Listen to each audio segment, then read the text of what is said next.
Pertemuan G20 di mana Indonesia sebagai tuan rumah dapat membuat reda konflik geopolitik antara China, Amerika, dan Taiwan.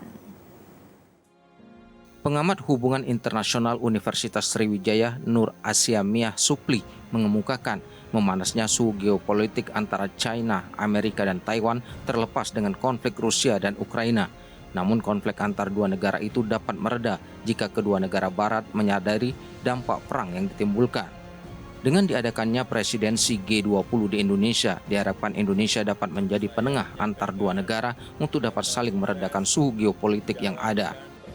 Dalam pandangan liberalisme sendiri, ya, itu tidak pernah menguntungkan yang namanya permusuhan, konflik itu tidak pernah menguntungkan bagi kedua belah pihak. Dan kalaupun memang terjadi konflik-konflik kecil, itu selalu ada solusi, selalu ada pertemuan terus. Apalagi di negara Indonesia yang kita sebagai pelopor dari non-blok, ya, itu akan memperbaiki keadaan. Kita akan memiliki peranan penting juga di sini, maksud saya, ya, dengan Bapak Soekarno dulu pelopor gerakan non-blok. Ini akan menjadi lebih baik dan lebih mudah dilakukan di negara netral seperti Indonesia, begitu. Indonesia sendiri pernah berada dalam gerakan non-blok dan memegang peranan penting untuk perdamaian negara yang berkonflik.